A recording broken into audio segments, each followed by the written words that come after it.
Querido amigo Arturo, adelante, por favor. Arturo Contreras, de Pie de Página, gracias, buenas noches.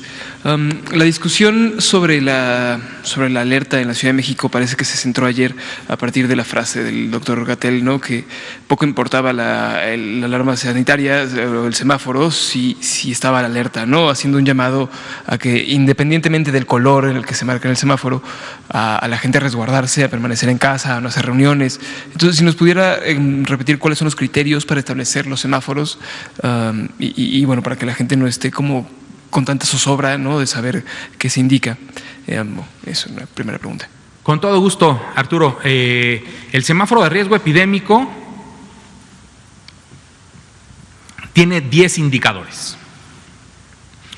Estos 10 indicadores tienen una calificación cada uno de ellos. 0 puntos, 1, 2, 3 o 4.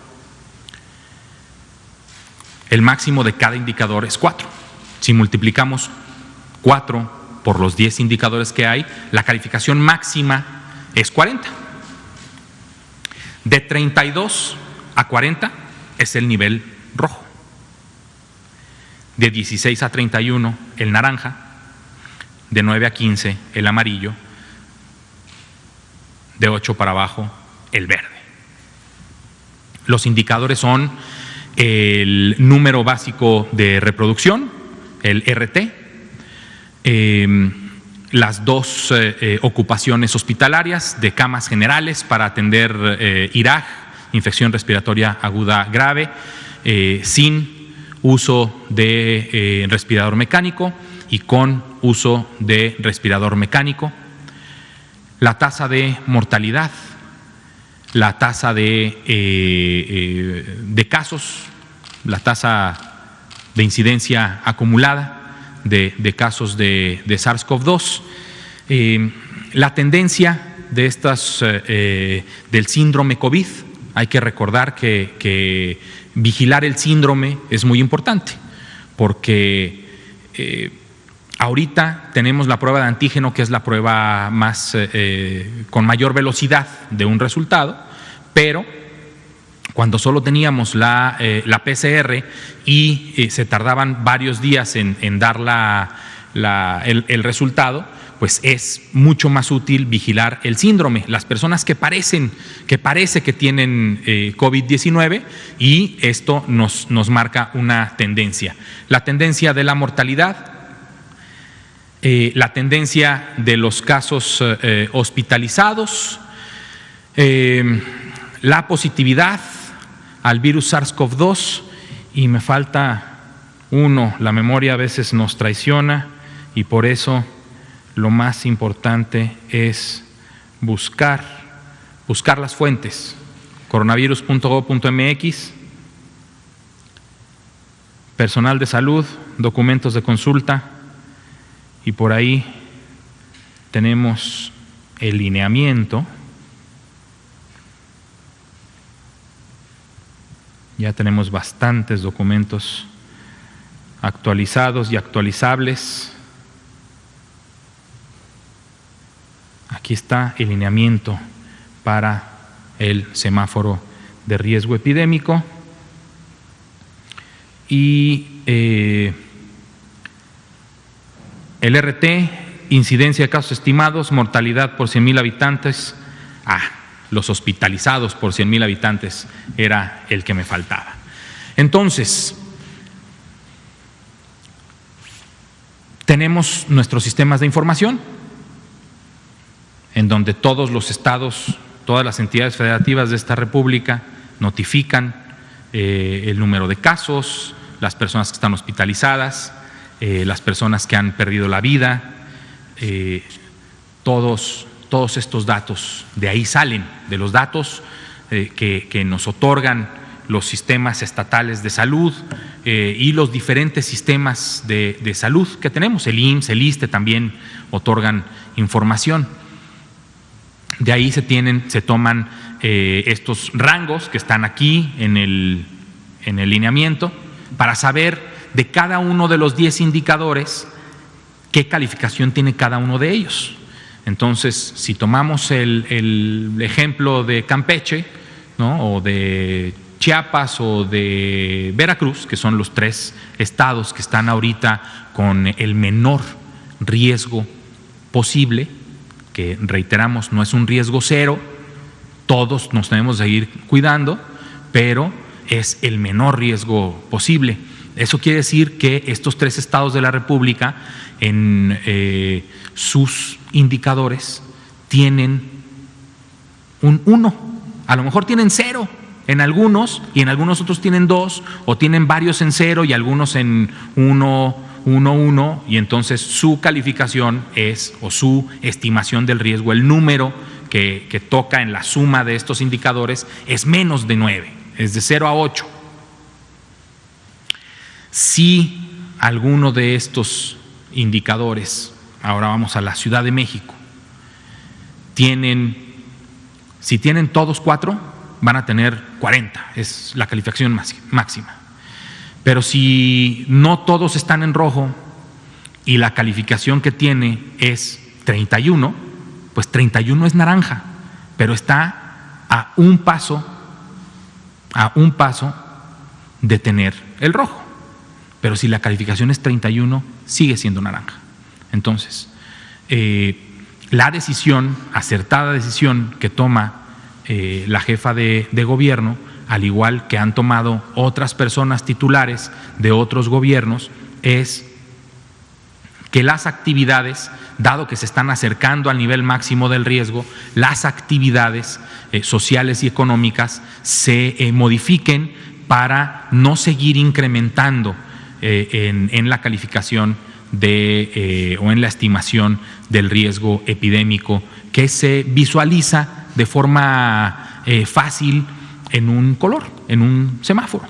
Entonces, es por eso que la doctora Sheinbaum, con todo y que el color es naranja en la estimación del riesgo, ella toma las decisiones de implementar ciertas acciones que estiman ella y su extraordinario equipo de salud, que van a ayudar a mitigar el crecimiento progresivo y rápido que ha habido de la epidemia de COVID-19 en la Ciudad de México particularmente. Entonces, se centra en endurecer algunas de las medidas, en solicitarle a la ciudadanía su cooperación, porque todos como sociedad somos responsables y corresponsables de nuestra salud.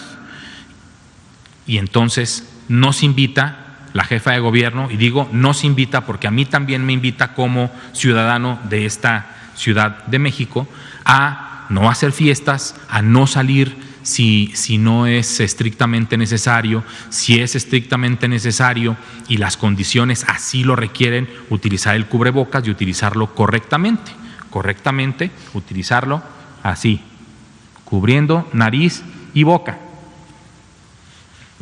Lavarse las manos constantemente, mantener la sana distancia, ventilar los lugares cerrados en donde haya muchas personas y, sobre todo, disminuir el aforo de estos lugares. La dinámica de la transmisión en lugares cerrados depende del aforo, la ventilación, el cambio, ¿sí?, para que con la ventilación también se elimine la posibilidad de que exista virus en aerosol en ese lugar cerrado. Y si las personas pasamos poco tiempo en el mismo lugar, pues entonces nosotros salimos y reducimos nuestro riesgo. Y finalmente, el uso, evidentemente, de que todos en ese lugar cerrado usemos el cubrebocas, pues entonces reduce al mínimo la probabilidad o el riesgo de que quienes estemos en un lugar cerrado vayamos a ser víctimas del virus SARS-CoV-2. Otra pregunta. Adelante, cambiando Arturo. En orden de ideas. La aprobación de la vacuna de Pfizer fue, digamos, un tanto expedita tanto en México como en otros países como Canadá y Estados Unidos ante la impresión esta de para uso en emergencia sanitaria, ¿no? Entonces, por ejemplo, la decisión de la FDA tuvo, según recuerdo, 7 votos a favor y 4 en contra. Entonces, estos votos en contra, ¿qué significan, no? ¿Qué precauciones levantan ante esta evaluación de emergencia, ¿no? Que me queda claro que no es como la definitiva, sino que podrían haber algunas cosas que no sé si impliquen un riesgo, ¿no? ¿O qué significan estas medidas de precaución que se marcan? No sé si hay algo al respecto. Y si podemos esperar una aprobación así de expedita, ¿no? Con las siguientes vacunas. Claro, mira, lo más seguro es que sí, sobre la segunda pregunta. ¿Por qué?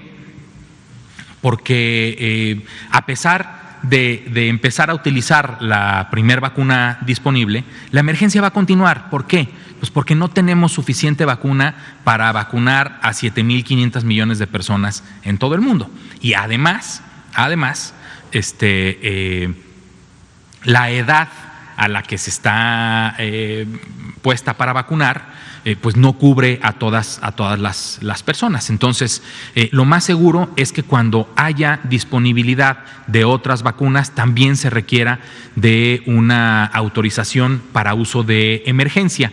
¿Por qué algunas de las personas que votaron en la audiencia o en la forma en que se autorizó en Estados Unidos la vacuna votan en contra? Porque seguramente esas personas en su análisis personal, pero profesional, con lo profesional que son las personas que están ahí, votan en contra, solicitando seguramente más información o más evidencia, pero un total de más de 100 votos a favor hacen ver que la evidencia que se tiene es de mayor beneficio que riesgo para su uso en esta emergencia sanitaria, siempre y cuando se tengan las medidas de farmacovigilancia dispuestas para cada una de las personas a las que se les vaya a aplicar. ¿Esto qué significa? Que tengamos un seguimiento estrecho de las personas a las que se le va a aplicar a la vacuna con localización inmediata, con seguimiento puntual sobre su salud, sobre si han presentado o no alguna característica que pudiera tomarse como algún evento adverso, para que se estudie de forma oportuna y que se vaya actualizando los perfiles de eficacia y de seguridad, tanto de esta vacuna que ya se tiene la autorización para uso de emergencia, como de las que vengan, ¿no? Y esto no es solamente en vacunas o medicamentos nuevos. Todo medicamento, o sea, si yo me tomo ahorita un medicamento que tiene 10 o 15 años en el mercado, puedo presentar un evento adverso. Ese evento yo lo reporto, ¿sí?, a la COFEPRIS, y ese evento sirve para que el laboratorio que produce ese medicamento, en este caso una vacuna, ¿sí?, se actualice para saber si ese evento adverso que yo estoy presentando ya estaba contemplado, ¿sí?, ya estaba contemplado dentro de los eventos posibles que se pueden presentar. Un ejemplo: dolor, ¿sí? O sea, dentro de las características de toda vacuna que se aplica intramuscular, lo más seguro es que más del 95% de las personas a las que se les aplique tengan dolor, ¿sí? Pero si yo presento dolor de cabeza severo, ¿sí?, y dentro de la información para prescribir de esta vacuna o de algún otro medicamento no viene el dolor de cabeza severo como una posible efecto de la vacunación o de la toma de algún medicamento, bueno, pues esa información se notifica, se comparte con el laboratorio productor y si hay en otros lados en donde también haya dolor de cabeza severo, dolor de cabeza, entonces veamos, bueno, algo que no vimos en la fase experimental fue este evento, ahora lo estamos observando, actualizamos el perfil de seguridad de la vacuna, como que se puede presentar dolor de cabeza severo en una semana después de la aplicación, no sé, por poner cualquier ejemplo. Si estos eventos superan el beneficio y son más riesgosos, pues entonces se debe de tomar otras decisiones. Pero para eso, por eso se hicieron los ensayos clínicos en los que se define si la vacuna tiene un perfil de seguridad adecuado o no para comercializarse. Afortunadamente, la vacuna de Pfizer-BioNTech tiene un perfil de seguridad adecuado para poderse aplicar, sobre todo ahora en situación de emergencia. Y la semana pasada, cuando presentaron el plan de vacunación para COVID, mencionaron que esto podía servir como una gran oportunidad para subsanar algunas deficiencias que tiene el Sistema Nacional de Vacunación actualmente. No sé si ya tienen más o menos identificadas cuáles podrían ser esas deficiencias y cómo subsanarlas, o qué podemos esperar, ¿no? ¿Cómo podría ayudar el plan de vacunación COVID al plan de vacunación general? Claro, mira, hay dos características creo que principales de nuestro sistema nacional de vacunación que pudieran ser subsanadas. Y esto, vamos, viendo que el sistema de vacunación o el programa de vacunación universal de nuestro país sigue siendo muy exitoso, es extraordinario el trabajo que se ha hecho desde hace muchísimos años por todas las personas que han trabajado en el programa de vacunación universal, pero que el aceleramiento en el crecimiento del número de vacunas disponibles para aplicar y el crecimiento de la infraestructura para que estas vacunas se puedan aplicar no ha sido igual. Y en infraestructura me refiero no solo a la infraestructura física, sino a la de personal. No hay personal vacunador suficiente contratado de forma permanente y por eso se contratan de forma específica para las jornadas nacionales. Y esto es algo que hay que subsanar, hay que tener personal vacunador siempre, que además afortunadamente no necesariamente se tiene que dedicar a aplicar vacunas siempre. Vamos, tenemos un déficit de personal de salud, entre ellos el personal de vacunación.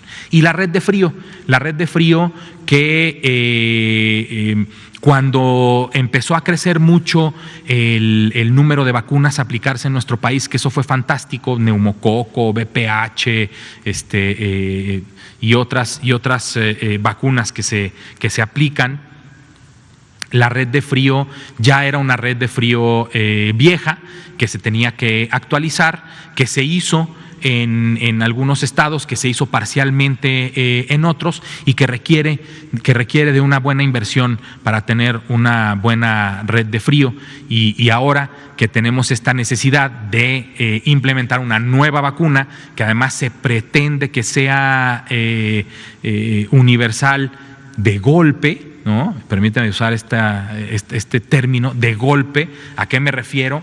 A que el programa de vacunación universal, por ejemplo, de pentavalente o hexavalente, pues es universal, pero para niñas y niños que van naciendo, ¿no? Y que ya tienen muchos años. Pero hoy la necesidad de esta emergencia nos hace tener que vacunar a muchos millones de mexicanas y mexicanos en el menor tiempo posible. Entonces, la red de frío es un reto en el que estamos trabajando para poder incrementar esta infraestructura para cuando lleguen otras vacunas y también para la que requiere ultra congelación como la de Pfizer.